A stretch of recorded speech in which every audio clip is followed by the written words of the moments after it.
Olá, seja bem-vindo ao meu canal. Hoje eu quero conversar com você sobre 1 João, primeira epístola de João. Vamos continuar o estudo que estávamos fazendo já. Vou colocar esse vídeo também na nossa playlist, tá?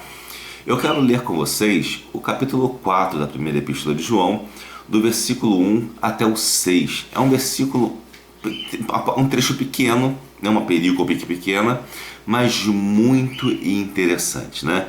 E com uma grande profundidade, inclusive para os dias de hoje. Atualmente as pessoas procuram muito por profetas, né? E entenda-se por profetas como esses profetas sendo pastores ou pessoas de outras religiões que possam estar pregando algum tipo de vantagem espiritual ou coisa do tipo, né? Vamos ler o que João nos diz. Amados, não creiais em todo espírito, mas provai se os espíritos são de Deus, porque já muitos falsos profetas se têm levantado no mundo. Ora, nós vemos aqui que João está nos advertindo para não acreditar em todo aquele que se diz profeta, que diz que está trazendo a vontade de Deus, que está anunciando a palavra de Deus. Aliás, o que é um profeta, né? O profeta, as pessoas entendem que seja uma espécie de adivinho, né? De alguém que vê o futuro, mas não é isso, tá? Muitas pessoas estão procurando adivinhos até gospel, como se esses adivinhos fossem profetas, né? Profeta é aquele que anuncia a palavra de Deus, não é aquele que adivinha o seu futuro ou que prevê uma bênção para você. Isso é adivinho, tá? Isso não é profeta, né? Então existe uma coisa muito estranha que ocorre no meio evangélico brasileiro, é do povo procurar adivinhos como se esses adivinhos fossem de fato profetas e confundem de fato a adivinhação com profecia. Então devemos estar atentos para não cair nesse erro de confundir a adivinhação, mesmo que essa adivinhação seja feita em igrejas evangélicas, com profecia, tá? Tome cuidado com isso. Isso significa que não possa existir Deus se manifestar e dizer o que Ele tenha de plano para a sua vida? Pode ocorrer sim, mas isso não é forçado. Se Deus quiser fazer, Ele vai fazer e vai deixar você saber disso tranquilamente, tá? Então tome cuidado com isso.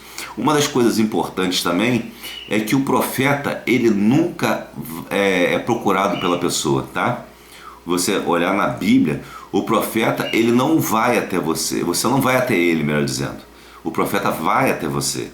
Se você for ver, por exemplo, Abraão, quando ele encontrou com os anjos, né, os anjos foram até ele. E os profetas também fazem assim. Samuel foi até Saul, Samuel foi até Davi, né? Por exemplo, outros casos também ocorreram na Bíblia em que os profetas foram às pessoas. Um caso à parte, né, que pode-se dizer assim, mesmo assim o profeta não foi até ele, né, foi o caso de Naamã. Quando Naamã foi até ele, o profeta fez o quê? Recebeu? Não, mandou ele voltar. Interessante, né? Então o profeta não espera que você vá até ele, ele vai até você.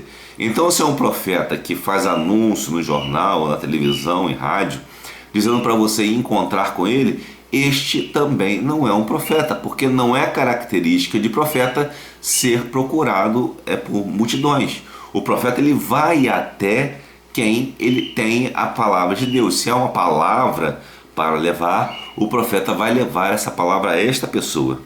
O profeta não é alguém que fica esperando e dando consulta. Isso é adivinhação, tá?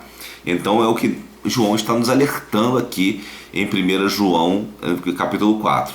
O versículo 2 diz o seguinte, dá um critério para reconhecer quem é o Espírito de Deus e quem é o Espírito do Anticristo, né? Existe um critério para reconhecer isso, só que esse critério deve ser olhado com muito cuidado, porque muita gente pode acabar confundindo isso aqui por falta de entendimento do que seja esse critério. Diz o versículo 2 assim, o versículo 3. Nisto conhecereis o Espírito de Deus. Todo espírito que confessa que Jesus Cristo veio em carne é de Deus. E todo espírito que não confessa que Jesus Cristo veio em carne não é de Deus, mas este é o espírito do anticristo, do qual já ouvistes que há de vir, e eis que já está no mundo. O que significa confessar que Jesus Cristo veio em carne? O que será que significa isso? Por exemplo, tem religiões aí que acreditam em reencarnação que até confessam que Jesus Cristo veio em carne, que ele, segundo dizem, encarnou, e dizem que reencarnou outras vezes, né? Que já é um erro, né? Mas poderia dizer, não, mas confessamos que ele veio em carne, então seríamos, segundo eles, né? Seriam verdadeiros, né? Cristãos, né? E dessa forma, né? Mas isso é verdade? Não, não é. Sabe por quê? O que significa confessar que Cristo veio em carne? Significa apenas dizer que ele veio em carne? Não, significa fazer as obras que implicam nessa encarnação de Cristo, né? Nessa encarnação do próprio Deus. E qual é a obra que implica essa encarnação do próprio Deus? É o plano de salvação de Deus para o homem. Ou seja, você confessar que Cristo veio em carne significa mostrar que antes Deus nos criou puros, que caímos no jardim do Éden com o pecado e que estamos mortos no pecado, mas que Deus, por sua misericórdia, enviou Jesus para morrer em nosso lugar e quando o aceitamos, somos salvos, tá? Essa é a ideia de confessar que Cristo veio em carne, confessar que esse sacrifício de Jesus foi para a nossa justificação perante Deus, para irmos ao céu encontrarmos com Ele como salvos em Cristo Jesus e sermos livres do inferno. Algumas religiões que dizem, acreditamos que Cristo encarnou, dizem que não existe inferno. Mas é claro que no ensino bíblico o inferno existe e Jesus veio nos livrar desse poder do inferno, do poder da morte. Percebe? Então confessar que Jesus veio em carne não inclui somente dizer que ele encarnou, porque isso até os ateus sabem. Tá? Até os ateus sabem que Jesus veio em carne. Então não é grande coisa você dizer que ele encarnou. Você precisa saber e praticar o motivo por que ele encarnou. Por que Jesus encarnou? O que Jesus nos ensinou com essa encarnação? O que ele veio fazer com essa encarnação? Isso que é confessar Jesus em carne, né? E o sacrifício dele na cruz do Calvário, que foi o ápice de tudo, né? Dessa questão da encarnação, né? Da preparação desde Gênesis, Êxodo, Levítico, Números, Deuteronômio e todo o Antigo Testamento, mostrando o sacrifício do Cordeiro para remir dos pecados, que se cumpriu totalmente em Cristo Jesus. Isso que é confessar que Jesus veio em carne. Não é simplesmente dizer que Jesus nasceu e morreu na terra. Não é só isso não, tá? Porque isso aí até os ateus dizem, tá? Então não faz diferença nenhuma. Agora, vejamos, será que existem igrejas de falsos profetas também que fazem isso? Tem. Você já entrou naquelas igrejas que estão sempre oferecendo bênçãos, cura, bênção financeira e coisas do tipo? E muitas vezes essas pessoas não falam momento nenhum que Jesus veio te salvar e estão apenas preocupadas em te oferecer bênçãos para que você lhes dê um bom rendimento em ofertas e dízimos. Já reparou isso? Ou seja, essas pessoas, essas igrejas, pseudo-igrejas, não têm a sua pregação, ou seja, a sua confissão baseada em que Jesus veio em carne para nos salvar e nos redimir da morte. Ao contrário, o foco deles é apenas de bênçãos e milagres, que muitas vezes nem acontecem, né? 99% não acontecem. 1% pode ser por misericórdia de Deus, porque é muita gente, mas 99% não acontece. E muitos daqueles testemunhos que dão é forjado. Então, quando João nos diz para tomarmos cuidado com os falsos profetas, devemos tomar cuidado porque eles estão aí aos milhares. E esses falsos profetas são os que vão preparar o caminho do anticristo, tornando inclusive a vida da igreja mais difícil. Por quê? Atualmente, alguns falsos profetas se dirigem às pessoas fazendo determinadas abordagens estranhas e estão gerando antipatia contra todas as igrejas, como se todas as igrejas praticassem aquele mal que eles praticam. Mas esses anticristos estão satisfeitos porque estão enchendo seu bolso e, além disso, de estarem enchendo o próprio bolso, estão também destruindo as outras igrejas.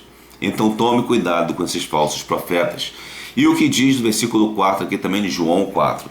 Filhinhos, sois de Deus e já os tendes vencido, porque maior é o que está em vós do que o que está no mundo. Ora, isso significa o quê? Se você não segue esses falsos profetas que eu falei, você é de Deus. Mas se você os segue, você ainda não os venceu. E se você não os venceu, você ainda não encontrou verdadeiramente o Espírito Santo e você precisa tomar uma decisão na sua vida, né? Esses falsos profetas, eles são atingem um número grande de pessoas, atraem para si muitas pessoas, porque o versículo 5 nos diz: do mundo são, por isso eu falo do mundo e o mundo os ouve.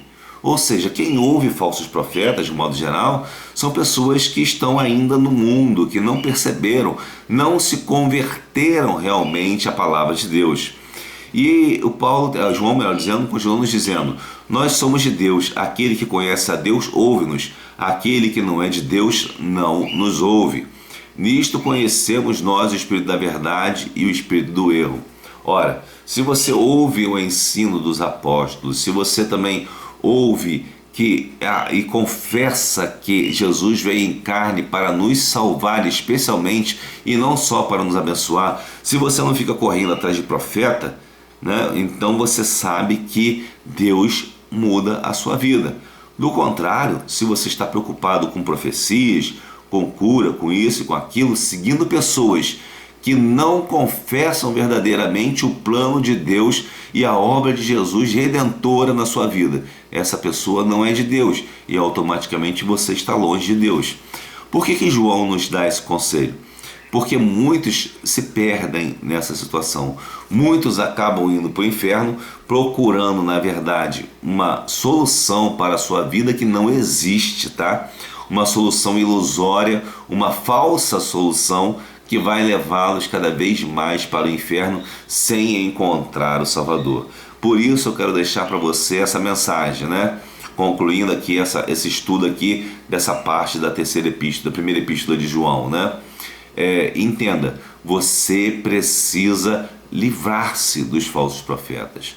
Você precisa valorizar a Bíblia Sagrada e fazer a vontade de Deus. Que Deus nos abençoe rica e abundantemente.